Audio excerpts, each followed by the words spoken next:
안녕하십니까. 4월 14일 화요일 오늘의 와플터치 본문은 잠언 4장입니다. 4장은 1절부터 27절까지인데요. 오늘 본문도 계속해서 이 잠언의 서론 부분, 지혜라는 것이 얼마나 소중한가, 왜 지혜를 꼭 붙들어야 하는가에 대한 말씀이라고 할 수 있습니다. 계속 이제 비슷한 맥락이기 때문에 큐티 하시면서도 했던 이야기가 반복되는 것 같다라고 느끼실 수도 있지만, 그냥 날마다 우리가 큐티를 꼭 뭔가 새로운 지식을 배우기 위한 시간이 아니라 하나님과 동행하기 위한 시간이니까, 큐티 하실 때 그럼 내가 어제 들은 말씀이나 오늘 들은 말씀이나 비슷한데 어제 하루 나는 어떻게 살았나, 오늘 하루 나는 어떻게 살 것인가, 이렇게 점검해 가면서 어제 하루 나와 동행하신 하나님을 기억하고 또 오늘 하루 나와 동행하실 하나님을 기대하면서 묵상하시면 좋을 것 같습니다. 오늘 본문에서는요, 이 지혜라는 것을 얼마나 이렇게 간절히 붙잡아야 되는지 말씀하십니다. 특별히 5절부터 보시면 지혜와 깨달음을 얻어라 라고 말하면서, 지혜를 버리지 말아라, 지혜가 너를 보호할 것이다. 지혜를 사랑하라, 지혜가 너를 지킬 것이다. 이렇게 지혜에게 어떻게 해라, 그러면 지혜가 너에게 어떻게 할 것이다. 이런 표현이 반복되거든요. 지혜를 찬양하라, 지혜가 너를 높일 것이다. 지혜를 고이 간직하라, 지혜가 너를 영화롭게 할 것이다.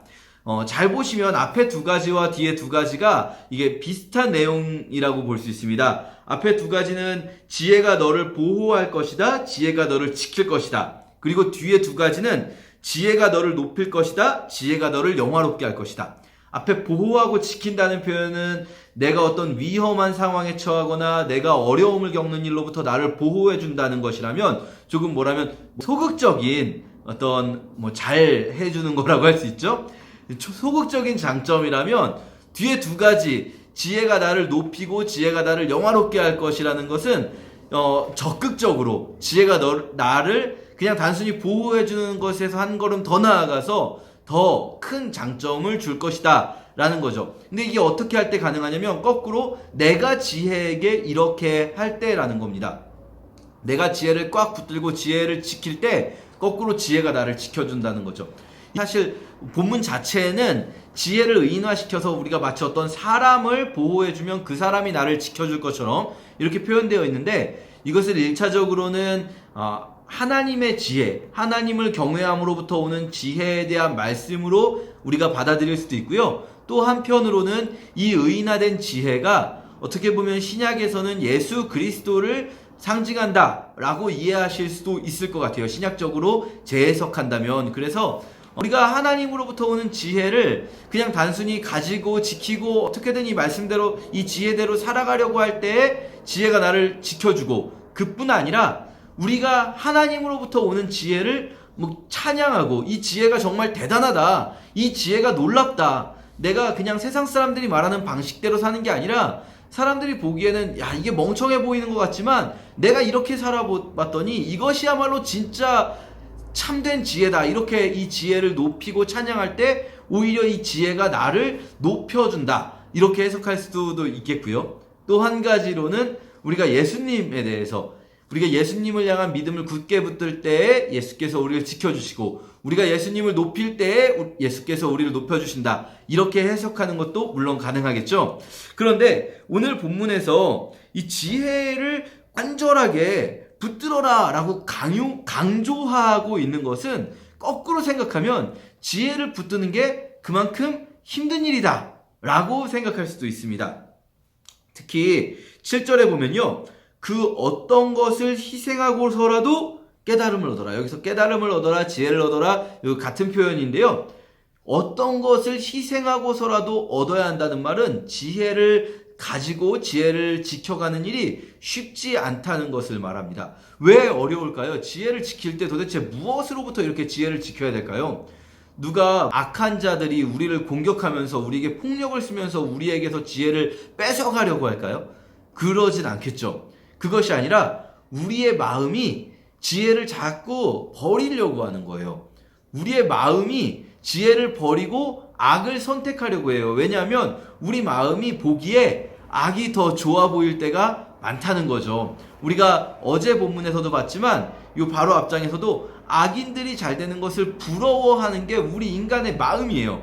우리 마음은 그냥 놔두면 결코 하나님을 경외하는 방향을 택하지 않을 거예요. 왜냐하면 단기적으로 보기에는요, 하나님을 경외하는 마음이 결코 우리에게 이득이 되는 것처럼 보이지 않고 쉽지 않기 때문입니다. 그 길은 좁은 길인 거죠. 오늘 본문에 13절에 이렇게 나옵니다. 내 교훈을 잊지 말고 굳게 지켜라. 이것은 생명과도 같다. 23절도 비슷한 표현이 있죠. 무엇보다도 네 마음을 지켜라. 이 지키라는 게 굉장히 강조되고요. 이 마음을 지키는 것, 마음을 지키는 데서부터 우리의 생명이 흘러나온다라는 겁니다. 예수님도 말씀하셨죠. 입으로 들어가는 것이 사람을 더럽게 하는 게 아니라 마음에 가득 차서 입으로 나오는 것이 사람을 더럽게 한다. 여기서 말하는 입으로 들어가는 것은요, 율법에 금지된 음식들을 먹는 걸 말하는데, 사실 좀 더 크게 해석하면 율법을 지키는 것, 우리가 어떤 행동을 하는 것, 이것들이 사람을 더럽히지 않는다는 거예요. 거꾸로 사람을 더럽히는 건 어디서부터 출발합니까? 사람의 마음속에서부터 막 나오는 거죠. 그래서 예수님께서는요, 율법에 대해서 산상수훈에서 말씀하실 때에도 이 율법은 어떤 행동을 강조하면서 뭐 간음하지 말아라, 도둑질하지 말아라 말씀하시지만, 나는 너희에게 말하노니 음욕을 품지 말아라, 남의 것을, 이웃의 것을 탐하지 말아라, 이렇게 마음에서부터 출발하신다는 것, 출발점이 마음에 있다는 것을 말씀해 주세요. 왜냐하면 우리 생명의 근원이 이 마음에 있는 거죠. 김남준 목사님의 마음지킴이란 책이 있는데요, 이 마음지킴이란 책에서 우리가 거룩하게 살려고 하는 것, 이것이 정말 치열한 영적인 전쟁이라면 사실은 이 거룩한 삶을 하려는 것보다 더 어려운 게 뭐냐면 마음을 지키는 것, 이것은요 정말 날이 선 검과 같다라고 말씀하세요. 결국 우리가 치열한 영적 전쟁을 하는 우리의 막 이런 삶을 어떻게든 잘 지켜나가야겠다, 우리의 삶의 태도, 삶의 모습, 우리의 행동, 이런 것들을 지키는 것도 물론 어렵지만 이게 다 어디서부터 출발합니까?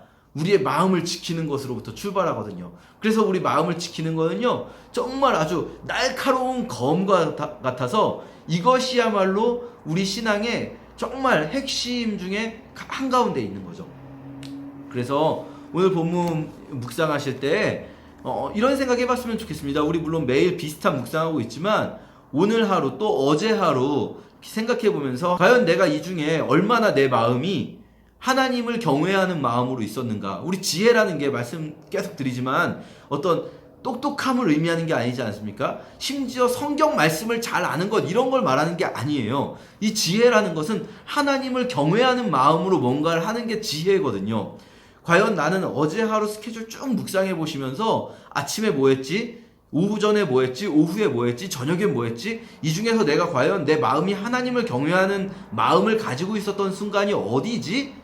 한번 찾아보시고, 그렇다면 오늘 하루 나의 마음이 하나님을 경외하는 순간으로 가야 된다면 오늘 내 스케줄들을 어떤 마음을 가지고 해야 되지? 이렇게 우리 마음을 지키는 그런 묵상을 좀 했으면 좋겠습니다. 감사합니다.